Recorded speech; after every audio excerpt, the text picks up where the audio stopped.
I'm sure I'm not pronouncing this right. Let's see this one. Feedy Alvarez? You think that his mother named him Feedy?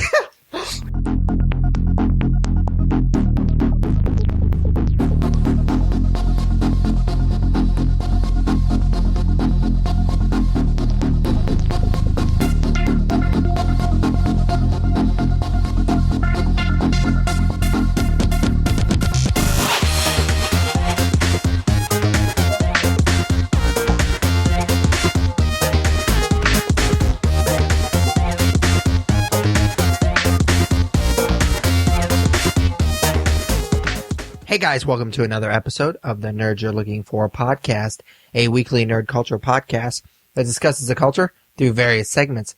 My name, of course, is Patrick Kuhn, alongside my co-host, as always, that Tyler Hunt. How's it going, man? It's going well, dude. It's been a while. Oh yeah, it feels like forever since we did this. I know that sounds silly because we only skipped 1 week, but when you get used to doing this every single week, and we skip a week, it just feels like there's something missing. It was really weird not doing it last week. Yeah, for sure. This is like that one thing a week that I know that is always going to happen and I have it to look forward to. So yeah, it was definitely weird missing one. Yeah, and it's really kind of weird because we were both pretty busy, so we didn't really even talk to each other. You texted me, I think yesterday or the day before, and that was the first time we talked since the last time we recorded. Yeah, I was supposed to go to your show Monday night, and I ended up going out of town for work, so that just added to the length of time that we had seen each other. I haven't asked yet how to go. It went really well. I actually kind of found out last minute that we didn't have a host, and since I was already opening, I was planning on doing like 20, 25 minutes. And so I was really excited about that because I was going to be able to kind of stretch my legs a little bit. Yeah. Because I've been on stage for like 12 minutes, but that's about it. And so I was kind of looking forward to that. But then the guy that was running the show kind of asked me if I wouldn't mind hosting. And I've never hosted before. So I was like, well, I don't want to do 25 minutes because that would be weird. Like if I went up there and kind of did my hosting thing and then went into my act and then did 25 minutes and then brought up the next guy who was only doing 10 minutes, that'd be kind of weird. Yeah. And I was a little bit nervous because I never hosted before. And I was like, well, if I bomb, like in regular shows, like if you bomb, that sucks. But then once you're off the stage and you can kind of just feel sorry for yourself for a little bit. But as a host, you have to go back up there. Yeah. And so I wasn't quite sure how that was going to go down. But I mean, it went really well. Cool. The guy that followed me, he was really funny, but I've never really seen him do, I've seen him do okay, but this was definitely the best that I've seen him do. Yeah. And so that was really cool to see him kind of grow a little bit because he hadn't been doing it for very long, and this was his first real show that he was on. For sure. And so that was really cool. And then, my buddy Gavin just murdered it. And then the guy that was his show, the guy that did like an hour, was fantastic. He was hilarious. So it was a really cool show. I got to host, and I'm really looking forward to hosting some more. I'm actually taking over for that Gin and Comic open mic starting in October. Is that the Boca Lounge? Is that that one? They asked me to take over for that, to start hosting it and running it. So I'll be doing that. So it'd be a nice little practice. I'm also going to be hosting a show at French Lick in December. I don't have the firm details on that one yet, but is Larry Bird going to be there?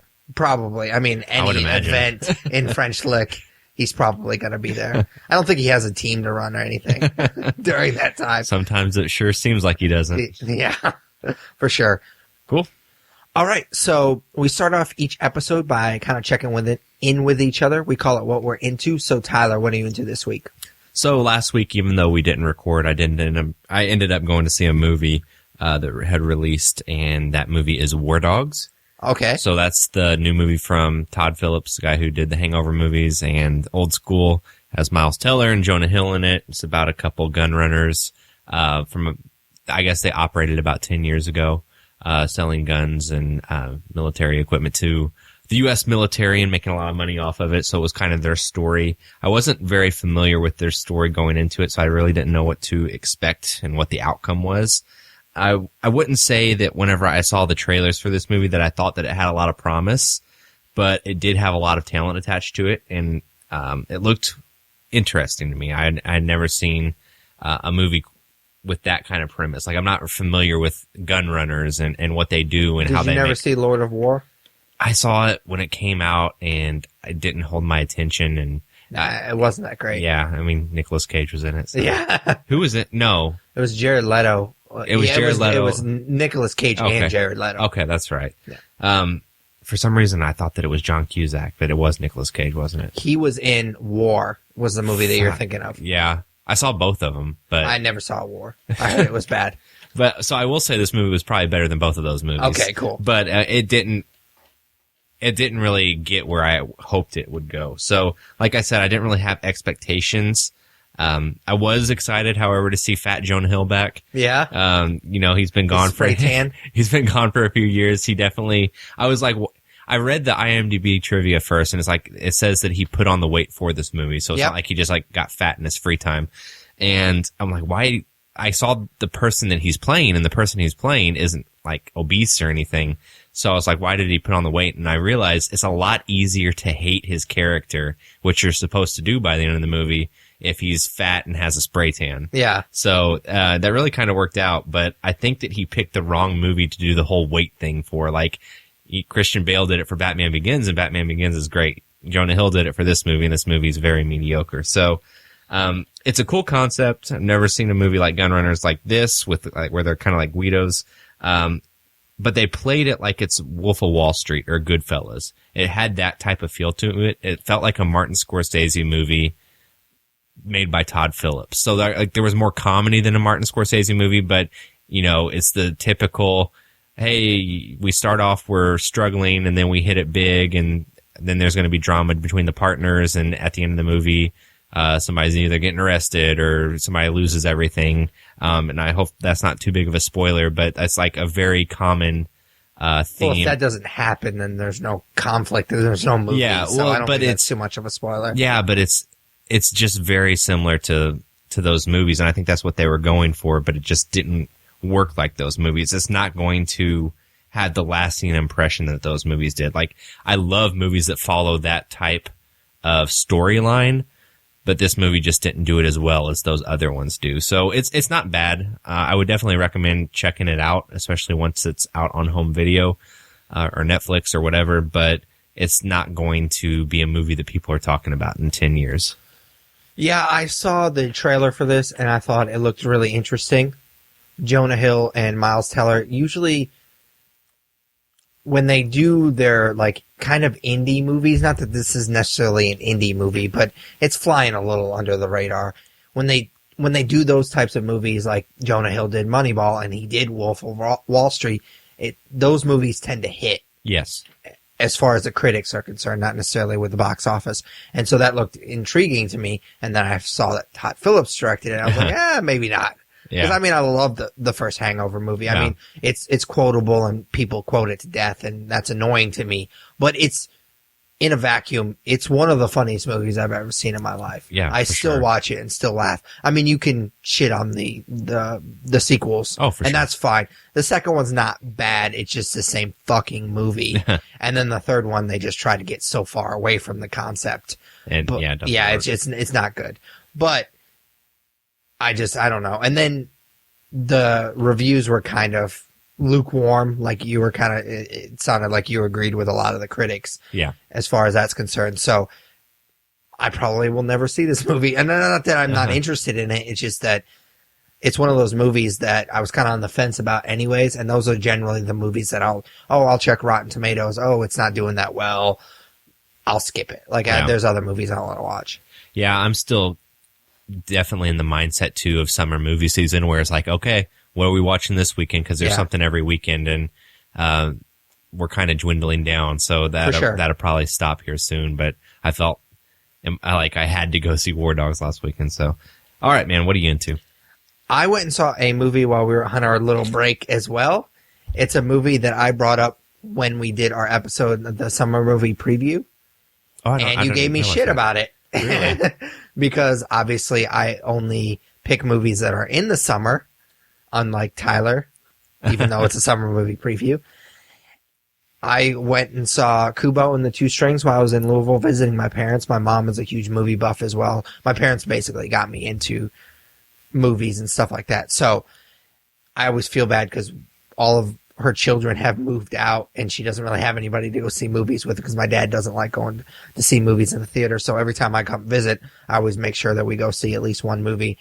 And I kind of had to talk her into this one because she's not really big on animated movies. But I kind of sold her was because I was like, well, it's going to be a little bit different because it's made from, and I'm not sure if I'm pronouncing this, Laka Studios. It's the studio that makes like Caroline and Box Trolls and Paranorman, that stop motion type of movie. And I was like, I don't think she had ever seen those, but I was like, yeah, it's like that. And so I kind of convinced her to come along, and I think she was happy that she saw the movie. She seemed to really like it. For those that don't know, it's about this boy who is gifted magical powers, who finds himself on a quest to acquire a set of armor once sought after by his father. Honestly, like, despite Tyler giving me shit for bringing this up, it was really weird, but really fun. Like, it's different. I don't think it's going to hit with kids. Yeah. It's kind of strange, but it's real fun, and it's probably one of my favorite movies so far this year. I had a lot of fun. I used to be obsessed with like old samurai and old like kung fu movies, and that's what this movie kind of is. But I mean, it's animated and it's not necessarily geared towards kids, but I mean, obviously it's animated and they know that that's going to be a big portion of their audience. So they did dumb some stuff down, but I really like the message. I really love how their style, this particular studio style. We talked last episode about Sausage Party and how animation's getting to the point where when Pixar first came out, it was like everybody was blown away by how great it looked compared to everybody else. And now over the years, everybody's kind of caught up, and there's not really a whole lot that you can do to kind of distinguish yourself. Well, because of the way they film these movies, they have their own style. So it's not, you could tell what their movies look like versus Pixar. So I really appreciate that it's a little bit different as far as that's concerned. And I've seen how they do it, and I just, I couldn't do it. It would irritate the shit out of me, being on one of these movies, but it's really cool. And the final product is really great. The story is cool. It gets a little cheesy towards the end. There's a big twist at the end that I wasn't crazy about. Like a mini twist towards like 75% of the way through the movie that I kind of saw coming. They planted it pretty hard. I'm guessing for the kids to make sure that they kind of got it. Yeah. And then there's a bigger twist towards the end that I was just like, yeah, like I kind of saw it coming, but it was also pretty cheesy. But other than that, I really loved the message. And it was just a lot of fun, and I just loved their style of animation. Yeah, it's kind of blowing my mind. I just looked this up on IMDb, and it has an 8.4, which is... It's a really good movie, man. But the trailers, did not interest me at all. Is it because of the Beetle joke? I don't even remember. It didn't resonate with me. I just remember the monkey. That's all I remember from the trailer. And then seeing Matthew McConaughey was in it and kind of scoffing at that. Yeah, it was weird. I don't think he has a voice for animation. Yeah, so he just has that distinctive voice, and immediately once he started talking, I was like, "That's Matthew McConaughey," and I couldn't get it out of my brain. Yeah, so I it's blowing my mind because I had zero interest in this movie at all. We both talk about Movie Pass, and now we pay this monthly fee to be able to go see movies in the theaters, and we want to get our money's worth. And I just still no interest. I don't know what it is, but I mean, all the positive buzz around it, I guess I should probably give it a shot. Yeah, I mean, like I said, I really, really enjoyed it a lot. Yeah. I mean, it's one of my favorite movies so far. What would you give it out of 5? I would say probably a 4, because like I said, the ending was a little cheesy for me. I mean, it's an animated movie, so you kind of get that, but some of the visuals, some of the scenes were really cool. Cool. All right. So our next segment is just plainly called Comics. Tyler and I read a ton of comics each week, and we like to spotlight one or two. So what'd you read this week? I am going to talk about Titans #2. Okay. Which came out this week. So far, Titans has been a really fun comic. If you don't know what Titans is, it is part of the DC Rebirth. It is essentially the Teen Titans grown up, I guess you would say. So the Rebirth issue of this comic that reintroduces Wally West, which we've talked about with the main Rebirth comic that came out a couple months ago, whenever he is introduced to the rest of the group and everybody starts to remember him, that's a great comic. It's really awesome watching these characters that we love remember another character that they had a big history with. So starting with that Rebirth comic, it hooked me pretty hard. Issues 1 and 2 have brought the villain Abracadabra into things. Yeah. The Pokemon? No. They call him Kadabra. I didn't read Flashpoint, which was the big event that created the New 52, but from what I understand, he was one of the main foes in like that pivotal storyline. He's really a cheesy villain though. But somehow, even so, he's become like this villain that's a force to be reckoned with, and it seems like he's kind of important to this whole Rebirth thing that's going on and the 10 years that are missing in the continuity. So, I don't know. I feel like they could have picked a better villain for that, but it is what it is. So, issue 2 is a little bit more confusing than issue 1, and it kind of represents, I think, some of the issues you have with time travel, because all of the confusion and the dialogue and what's going on in issue 2 stem from the time travel that's gone on and the time travel that goes on with the Flash and Speed Force and things like that. Yeah. So there's 2 Wally Wests. And there's 2 Wally Wests, yeah. So, that set aside, this issue is fun because the Titans are essentially fighting evil doppelgangers of themselves that are being controlled by Kadabra. So that's kind of cool. It's cool seeing Nightwing fight an evil doppelganger of his younger self that's Robin. They don't explain where these characters come from. Okay. So, I don't know if that's coming in issue 3 because it did end on a bit of a cliffhanger, but it is revealed in this comic that Kadabra knows quite a bit about what's going on with the 10 years that have been missing. So far, I'm really loving the book. I'm really excited for issue 3. Like I said, the cliffhanger at the end of issue 2 has me really excited for what happens in the next issue. I thought it was just a really cool idea. It had to have a Teen Titan reunion basically when they're older. So, I don't know. I'm glad that this is one of the more pivotal books in the Rebirth storyline. This book sounds like it would piss me off. Yeah, I don't know. I don't know. I don't know if you'd like it or not. I know you just dislike time travel so much. You seem to put some of that aside for this whole Rebirth thing, but for what it's worth, issue 1 didn't really have any time travel in it. It just kind of started to pick up with issue 2. Yeah. The Flash hasn't been that bad. I'm pleasantly surprised at how little time travel there is, even though there is 2 Wally Wests now, which is super weird. Yeah, I mean, they look completely different. Yeah. I mean, it's easy to tell them apart, but it still irritates me that they're both named that. Yeah, that's the kind of the same thing with what Marvel got itself into as well, though. Like, there's 2 Spider-Mans, and I don't know. I for some reason I have a feeling one of the Wally Wests ended up biting it. Probably not the one that just came back from the Speed Force. Probably not. All right, man. What did you read this week? I read a book that you actually suggested. It came out, I think, 2 weeks ago. Daredevil Punisher #4. Yeah. You had suggested this when I basically had bitched about the main Punisher book being terrible, and it is, and I dropped it, and so I picked up this book basically because of your recommendation. I had to pick up the 3 issues that I had missed. Because when you suggested it, 3 was about to come out, or maybe it had come out. I don't remember. And so I picked up 3, and I had to order 1 and 2 offline, and I finally got caught up with it.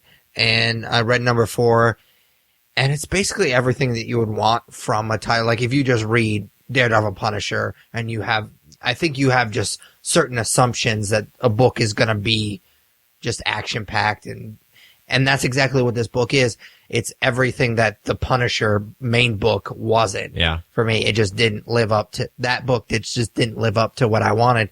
Like I said, it's basically nonstop action. I think Marvel does a really good job with team ups, especially these two particular characters in general. I mean, we both loved season 2 of Daredevil. Yep. They just work so damn well together. Like, I keep pointing back to this, and I know, but it so sums up the characters so well, is where he says in season 2, you're just one bad day away from being me. Mm-hmm. I love that line so much because that sums up Daredevil and Punisher so well, that they're so close to one another. It's just like that really thin, blurry line that kind of separates the two. And I love this book because Punisher he doesn't know that he's telling Matt Murdock. Yeah. He's kind of calling him out. I mean, he is calling Matt Murdock out, but he doesn't understand that that's also Daredevil. But it's kind of cool. I wish that they had hit that note a little bit harder than they do, especially in issue 4. But I really like this book a lot. The story kind of plays a little second fiddle to the action because there's so much in these 4 issues. I love that Blind Spot plays a little part in it, but he's a character that I kind of like. I kind of like the idea of Daredevil mentoring somebody because it seems like he would do that because Stick kind of took him under his wing, and it makes sense that Daredevil would want to do that. Yeah.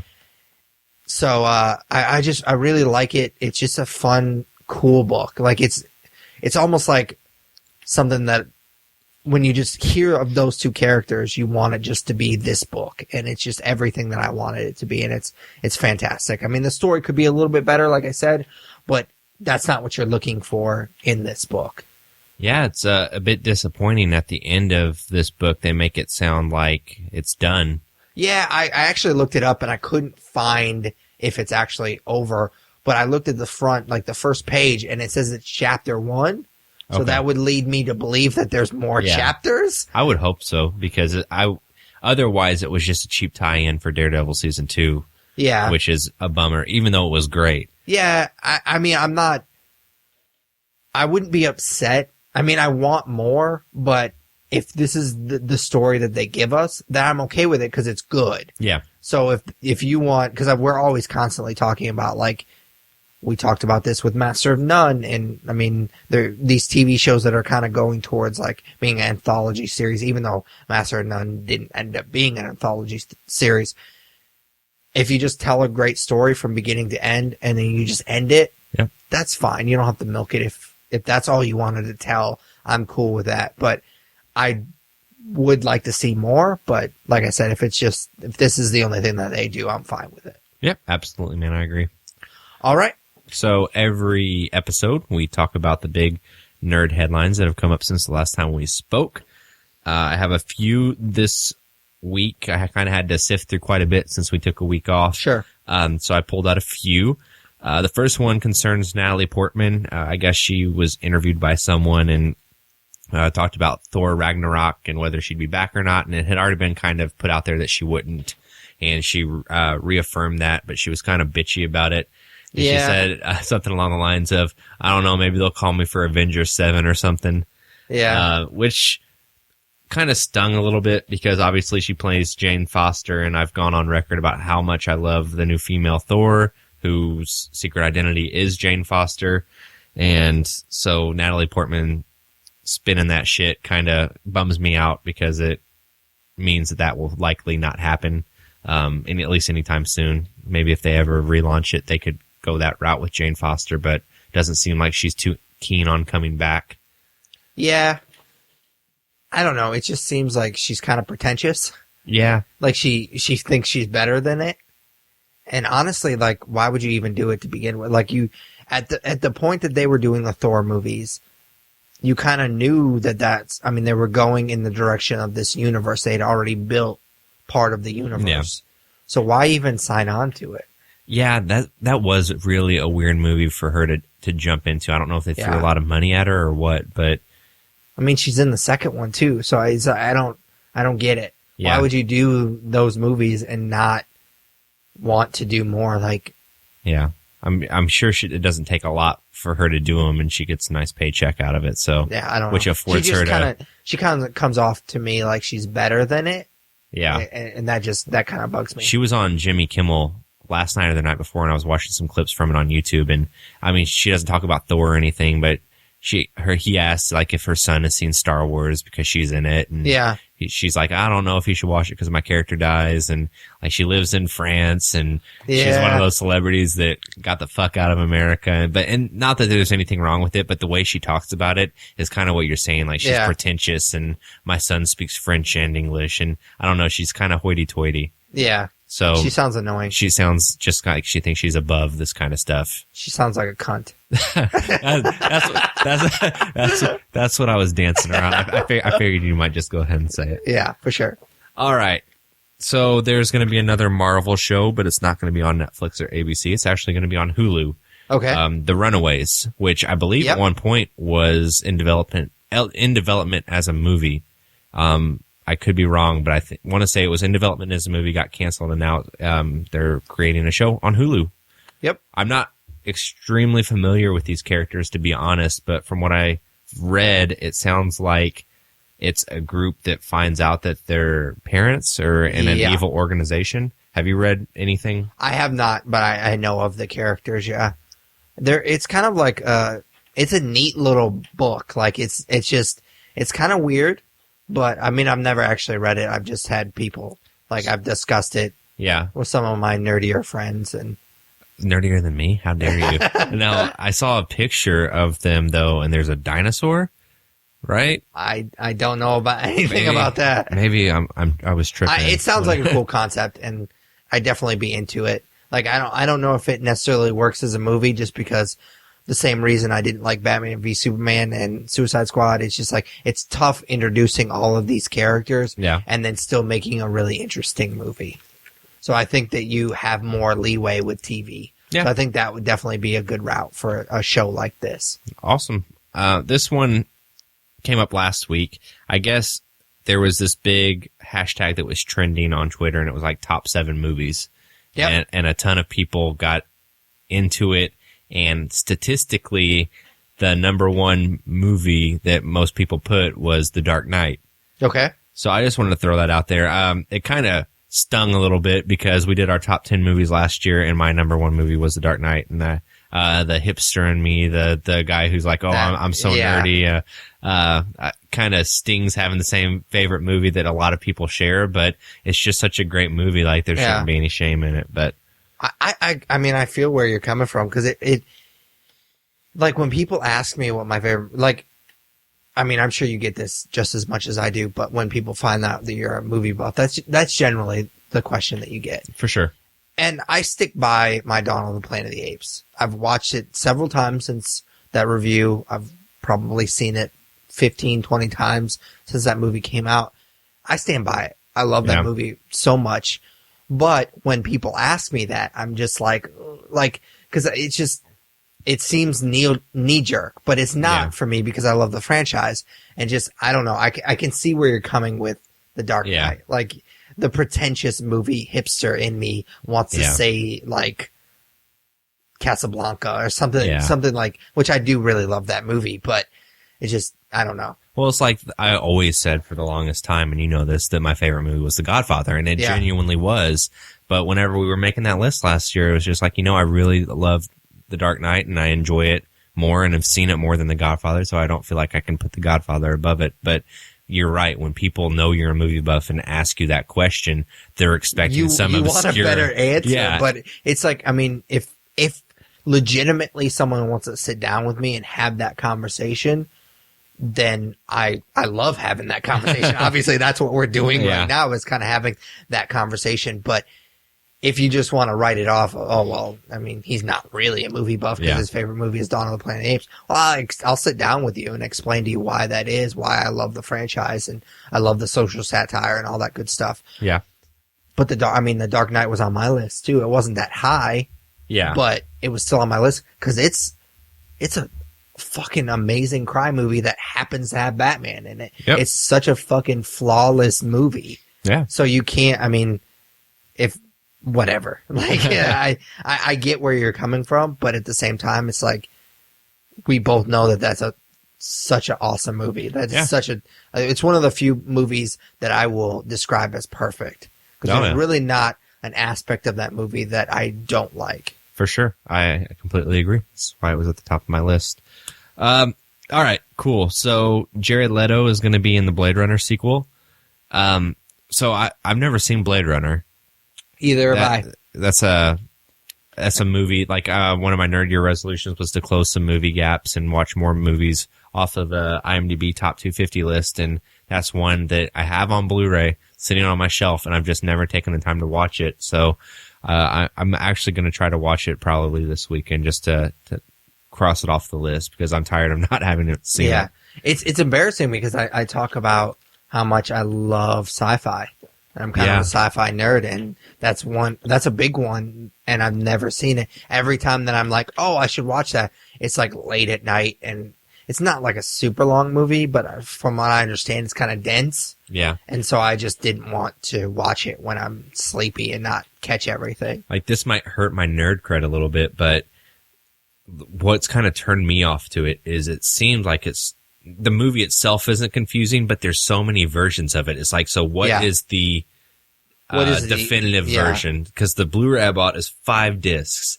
5 discs for one fucking movie. Yeah. No joke. So that's weird. Yeah, there's so many cuts of it, and I guess a Google search will probably answer the question, but it's like, what is the definitive version? When it comes to that, I've never had it come like that, it being that drastic, that many cuts, but I generally go with the director's cut. Yeah. Just because that's the movie that the person that made the movie, that's what they think is the best version of that movie. Sometimes if I just don't care, I'll just go with whatever everybody else saw. Yeah, the theatrical cut. Yeah. But I mean, if it's something like that where I'm just like, like which one do I want? Yeah. It's director's cut. I mean, 9 times out of 10, I'd be like, well, the definitive version is the version that they put in movie theaters, obviously, but it seems like there's a lot of controversy around the cuts of this one particularly. So I don't know. All right. Last one concerns Doug Liman, the director of Edge of Tomorrow. He was attached to Gambit. He took over for Rupert Wyatt. Is that his name? The guy who did Rise? No. Yeah. Rise of the Planet of the Apes, correct? And he did something else too. I can't remember. It doesn't matter. But he has exited Gambit, and he's going to be directing a Justice League Dark movie, which Guillermo del Toro was talking about a few years ago. He's still a producer on it. Is he? Mm-hmm. That's cool. But I think, as opposed to it being a story about Justice League Dark, I think a bigger story here is now that this Gambit movie has lost 2 directors and Channing Tatum's almost exited it. Yeah. Nobody wants to do this fucking movie. Like, at this point, I mean, we have our Shocktober short coming out soon. If you guys want to check that out, and we'll do the fucking Gambit movie. No shit, man. At this point, I think they just like say, all right, we're not going to do this movie. We'll just put him in the next X-Men movie. Like, yeah. I mean, how many people have to look at the script and say, nah, brah. Deuces. No joke, man. Not only did they run him off, they ran him off to their competitor. So, I don't know. All right, man. That's all I have for Nerd News. All right, cool. So, our next segment is just kind of a revolving door. We do a lot of reviews. It's just kind of our main topic. This week, we're going to be reviewing the new horror thriller movie, Don't Breathe, which is written and directed by, and I'm sure I'm not pronouncing this right. Yeah, let's see this one. Fede Alvarez? You think that his mother named him Fede? It's Fede. I think Fede. Fede? Not Fede. You want to put a little stank on the end of it? Fede. Whatever. Who wrote and directed the Evil Dead remake that Tyler and I both liked. I liked that movie a lot. I liked how it was a little bit darker than the original. I mean, obviously, I prefer the original, but I think he did a really good job. It was actually the first movie that I went and saw a Thursday night screening, like the early screenings. I remember you telling me, oh, they're doing this new thing where you get to see movies on Thursday. I was like, no fucking way. They can't do that. That was the first movie we went and saw, Evil Dead, the remake. I didn't realize that. Yeah. So Don't Breathe is about a group of thieves who think that they have the perfect heist idea, rob a wealthy blind man played by Stephen Lang of Avatar, but end up biting off more than they can chew. So normally when we review movies on the podcast, we'll see them on Thursday or we'll see them on Friday, and then we record the next day, kind of let it digest a little bit. We did not do that this time. We literally watched it. We came over. I stopped and got BK because nobody that loves me will stop me. And we took like a few notes, but not too much. And so we're just kind of wing it. So we're still going to do like break it down, story, performances, and horror, action, that kind of stuff. But it's going to be a little less structured than it normally is, which you're probably thinking to yourself, it couldn't get any more or less structured. But we're going to try. So broad strokes, Tyler, what do you think of Don't Breathe? I hadn't even seen a trailer for this movie until 2 days ago. Okay. So I had no expectations. I thought the trailer was all right. But with no expectations, you kind of go in looking to have fun. You don't know what you're getting. And this movie really had a cool tone to it. Like, I really like Fede Alvarez or Fede or whatever. I'm calling her Fede now. I thought that what he did. I'm owning it. I thought that what he did with Evil Dead was like brilliant. Like, it paid so much homage to what came before it, but it made itself its own. So that movie was great. And so I figured that, he's doing this original thing. It'd be great as well. And it's not great, but it's not bad. It's got some story issues, we'll say, but the feel of the movie and the uniqueness of this movie, and it's done things I've never seen before. All of the originality in it is really cool, and it really makes this movie worth watching. But the story just takes a couple turns that we'll get into without spoiling when we get to the story section, that kind of ruins some parts of the movie for me. I will agree. It certainly has some story problems. It's tough to kind of root for these characters. I mean, yes. They do make the villain, Stephen Lang, pretty horrible at the end. So, yeah. But about halfway through the movie, you're almost like rooting for him because these kids have broken into his house. He's blind. They're pieces of shit. Like, he's lost his daughter and he lives in They fucking drugged his dog. Yeah, it's like if that dog bit it, I was walking out. I don't stand for that shit. No. Anyways, on National Dog Day as well. Yeah, I know, right? National Dog Day. Anyways, so I think I liked it a little bit more than you did. Yeah. I really appreciated the cinematography of the movie, and I think you kind of touched on that a little bit. It's so well done. I loved how they kind of planted some stuff, but without being super obvious. Like, they kind of give you this really beautiful shot, really like quick of some of the tools. They do this really cool shot underneath the bed, and you get to see this revolver. Oh, yeah. And I mean, just by watching, if you've watched a movie before, you know that they don't show you anything that they don't want you to see. Yeah. So you know that that's going to come play a part later. And it was just such a beautiful shot. And he obviously knows, Fede obviously knows what he's doing behind the camera. And I loved how him being blind, obviously hearing and sound play such a great part in his life, or a big part in his life. I loved how they emphasized that. Like, there's a point where she's walking, she has a piece of glass under her shoe, and you could hear the clicking of the glass, like, drowns out everything else. You almost hear like he hears, and there's certain parts where they're like covering their mouth, trying not to breathe, and they cut the sound entirely, and it just, you feel what he's feeling, and you kind of, I appreciate that they overemphasize the sound at certain aspects of the movie, just because that's so important to the movie. I just really appreciate that. The score was really good. I appreciate this. I'm going a little bit more in depth than broad strokes, but I think I liked it a little bit more than you did. But it does definitely has its story problems. Yeah, for sure.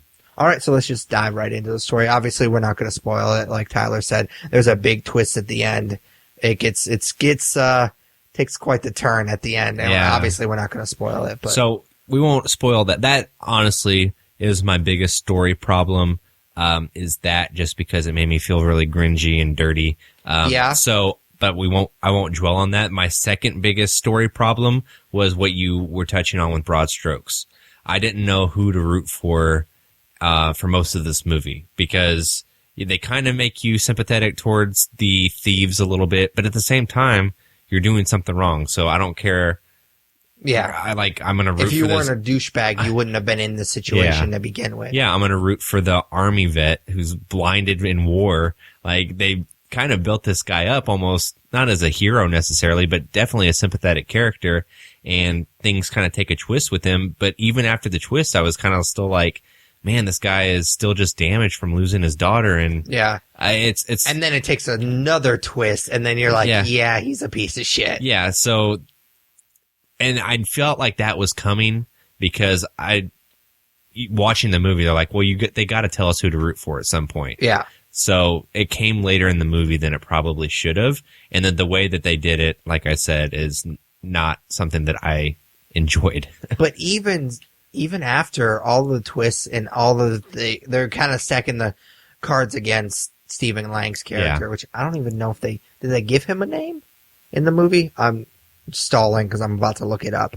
Nope, they just call him the blind man. Yeah. And so even after, I mean, she still tries to take the money. I mean, I get why she wants the money, but it's still kind of hard to root for. Yeah, it's hard to root for anyone in this movie at a certain point. Because I think at a certain point you say, fuck the money, and you just get the fuck out of there. Yeah.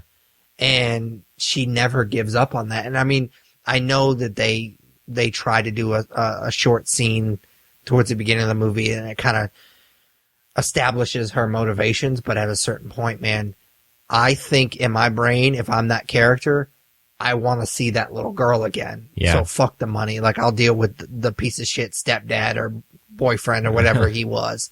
But I don't know.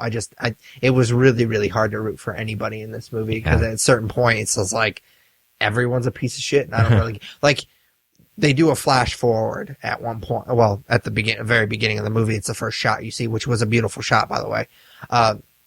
I loved how they just started off so far away and then it slowly came into focus, and I loved that shot. So you knew that was coming, and if that meant that all the characters were just dead, I was okay with it. Like, I was totally cool with that being the end of the movie. It doesn't end up being the end of the movie, but yeah, you took the words out of my mouth. That opening shot, I appreciate like you said, the visuals of it, but I hate that this movie did that. So it shows you a shot from later in the movie. So anytime you think that this character might get away or something might happen, you knew that was coming. You knew that it had to get back to that shot eventually. So I feel like that kind of takes away from the story. Yeah. And then the big twist was just, I know we're not going to actually get into it. Like, I don't even know if I could talk about it without. It's so weird, man. It's so, well, it's weird because I don't think that's how that works. Like, I think it's more scientific than what he did. And just out of common courtesy, you spit on it, right? I don't think he spit on it. That's fucked up, man. I was really I wanted to get back to that just so I could do that joke. I figured, but that, I mean, as far as story goes, like I said, that took me out of it, for sure. And it's so weird because he really wants to stick something in her vagina. Like, is there a movie where he doesn't stick something in her vagina? If they don't do that, then I'm still rooting for his character. Yeah. Like, well, no, I mean, what did we call him? Feedy? Because she's in Evil Dead too. Yeah. And the vines go up her vag. I was thinking that on the drive home, actually. I'm like, maybe that's just like something that really freaks him out. So he's like, well, I got to scare people, or I got to make people feel uncomfortable. And what's more uncomfortable than having something forced into someone? Yeah. Like, I don't know. I just feel like she would want to do a movie where he doesn't Like- stick something like, in her all right. vagina. Like, if she reads his next script and she's like, all right, Feedy. Yeah. Can we leave my vagina out of this one? We need to talk. Let's leave the vagina out of this one. Yeah, it was super awkward. Like, I kind of saw it coming with, and I don't want to get into too much particulars because I don't want to spoil anything, but, yeah, it was really weird. I was really digging the movie up until that point, too. Oh, me too. It completely took me out of it. Yeah, for sure. So, performances. I don't have any complaints about the performances. If I had to complain about one person, I guess it would be the guy who plays Money. He's Really? Yeah, I mean, he's not bad, but I would say he's the worst of the, like, 4 main characters. Nah. You don't think so? What's his name? Dylan. I'm not even. It's Miniette? Who he looked familiar. What's he in? His name- Goosebumps. Okay, that's what Yeah. it is. And I didn't think he was bad in Goosebumps, but it's kind of a kid's movie, and I felt like he was a little overacting, but I kind of gave him a pass because it's Goosebumps, and plus he was probably acting to a lot of, like, I mean, because it was all CGI, so there wasn't a whole lot to act off of. So I kind of gave him a pass for that movie. He was bad. Like, I did not like him at all. He didn't have much to do. I don't know. I guess I agree. He got the shit beat out of him a couple of times. I don't disagree. I actually didn't think that guy, Money, was bad. I mean, he wasn't spectacular or anything, but I didn't think he was necessarily bad. I thought Stephen Lang was awesome. Yeah, he was for a great. guy that isn't blind Yeah. to play it the way he does. And I mean, just the way that the makeup and prosthetics, they made him look super, super creepy, which is obviously what they're going for. I thought, what's her name? Is it Jane Lively? Yeah. Livy? Something like that. I'm just saying, I have no idea. I'm just going to go. I with thought she was really good. I mean, I haven't seen her in much. I think the last thing I saw her in was Evil Dead when she was great in that. So Yeah. maybe it's just one of those things where he just gets the best out of her. Yeah. I would say, like, she was great, but Stephen Lang really stole it from me. Like, the way he walks around the house, and his character obviously has and feels things and knows whenever he feels something where he's at in his home. Like, just those nuances that he added to the character was fantastic. Like, I believe that he was blind when we know he's not. Yeah. I mean, there was nobody that was real bad. I mean, Dylan, I wasn't crazy about him. Yeah. I just thought that he was overacting, and then it just kind of reaffirmed what I thought about Goosebumps to begin with. Like, I thought he was overacting, but I kind of gave him a pass because it's kind of a silly movie anyways, and he probably wasn't acting too much with the CGI. So I kind of gave him a pass there, and when I saw him in this movie, I was like, nah, you're just not a good actor. That's fine. There's some bad ones out there. So Yeah. As far as the last little segment, I figured we could just kind of group action and horror together. Yeah. Honestly, this is kind of billed as a horror movie, but it's really not. I mean, it has some creepy aspects to it. It has some jump scares, but it's more of a thriller. I think that, and this may go more towards story than anything else, I think it could have easily gotten to, like, torture porn area, and it stayed away from that for the most part, and I appreciated that. Like, it could have been like The Collector, like Home Alone for Psychos, like that kind of thing, and it didn't. I think it definitely it did a really good job at kind of getting like straddling that line, but not necessarily crossing it. There was some really cool shots. At one point, she climbs up into a vent, and that freaks me out. I'm a little bit claustrophobic, and then the dog gets in the vent. I thought that was really cool. That dog was relentless. Oh yeah, for sure. That dog went the whole, like, any length. You said that we didn't have anybody to root for. I root for that fucking dog. If that dog bit it, I was gonna be pissed. I was happy that the dog didn't. Spoiler alert: the dog doesn't die.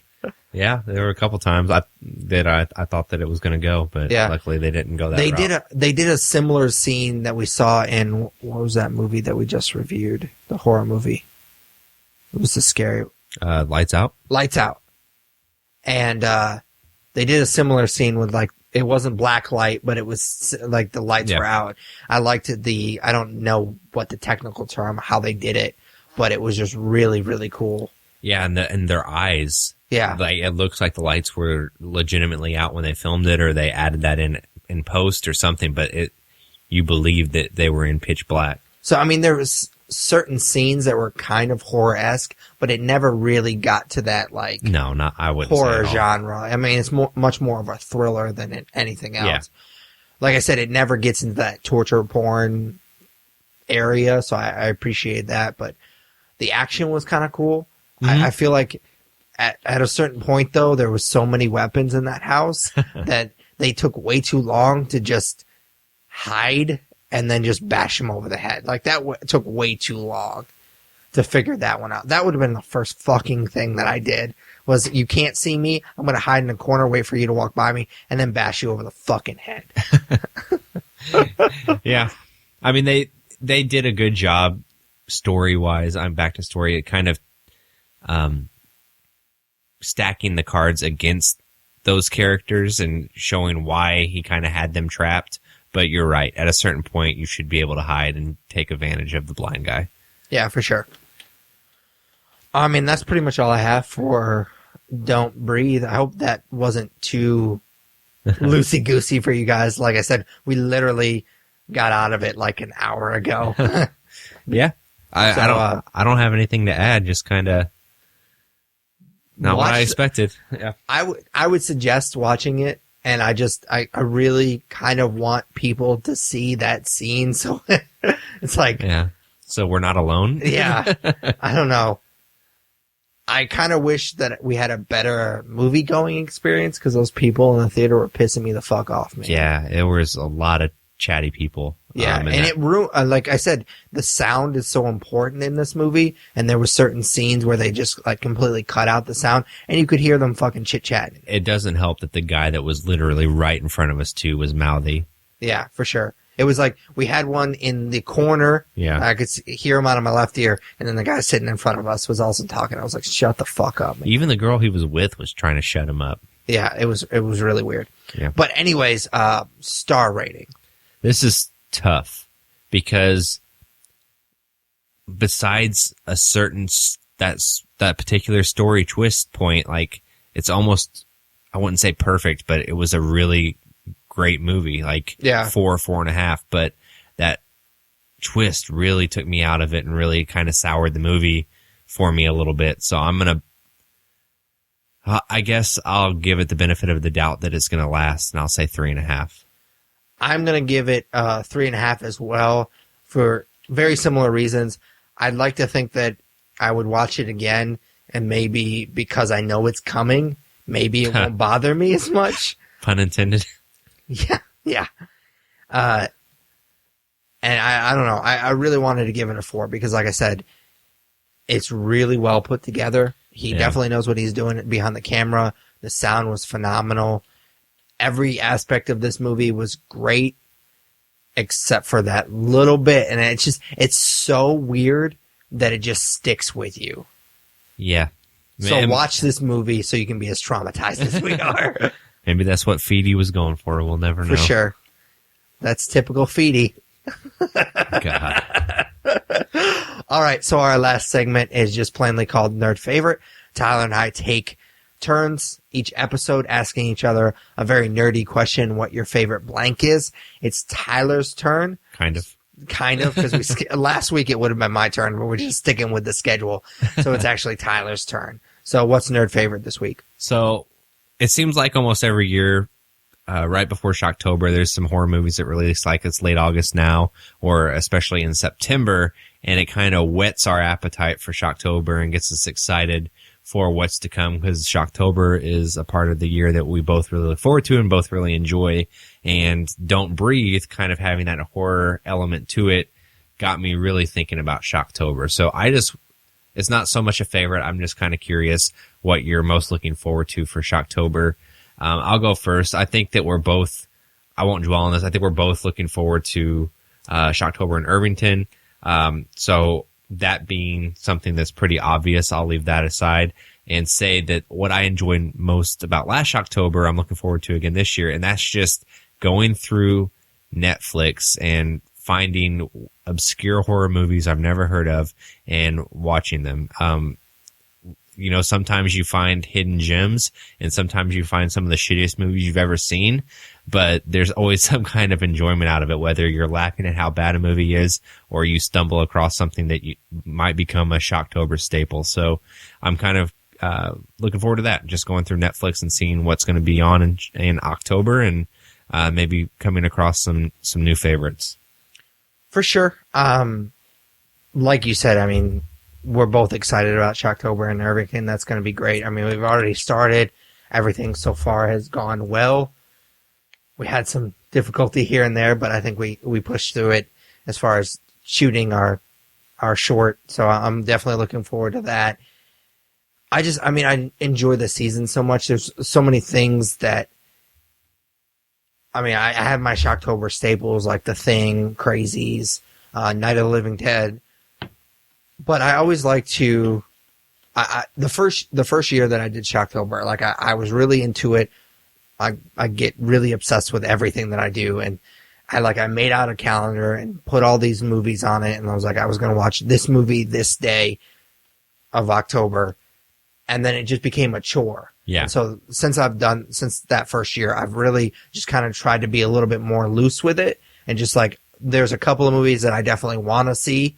I haven't made that list yet, but definitely like The Conjuring 2 and Lights Out, Don't Breathe. These types of movies are definitely getting me excited for Shocktober. I haven't quite made that list yet, but I'm just I really enjoy just kind of, like you said, just going through Netflix and just kind of finding movies that maybe I didn't even know were on Netflix, and just kind of exploring, and just, I know I'm going to watch a horror movie a day, but I don't know which one I'm going to watch. It just depends on what movie I'm into. Like, sometimes I just want to watch a werewolf movie. Sometimes I want to watch a vampire movie. Sometimes I want to watch a sci-fi, like, monster movie. You never really, like, I just like knowing that I'm going to watch a horror movie every day, but not quite knowing what I'm going to be in the mood for. Yeah, for sure. So that's usually my favorite part, is just finding a new movie that I really enjoy. Awesome, man. For sure. All right. So that's episode 108 of the Nerd You're Looking For podcast. As always, you can follow us on Twitter and Instagram. They're both at the Nerds Podcast. Like us on Facebook. Follow us on Google+. Also vote for us for Podcast of the Month at podcastland.com. You can comment and subscribe to our YouTube channel, The Nerd You're Looking For. You can also check out our new Twitch channel. Tyler does a weekly stream Monday at 9 p.m. Central. Rate, review us on iTunes, Stitcher Radio. Basically, any good podcatcher you use, we're on it. You can also email us at thenerdyourlookingfor@gmail.com. Of course, like we said, we'll be doing Shocktober in Irvington this year. That'll be Friday, October 14th. You can check out my stand-up. I don't really have any shows close by, but like I said earlier, I will be hosting the Gin and Comic open mic at the Boca Lounge starting in October. I don't have that date. It's the 2nd October. The 2nd October. It's the second Tuesday of October, and then it'll be every month after that. So definitely check us out, or check me out there. For Patrick Kuhn, Tyler Hunt. We are the Nerds You're Looking For. Take it easy, guys. See you guys later.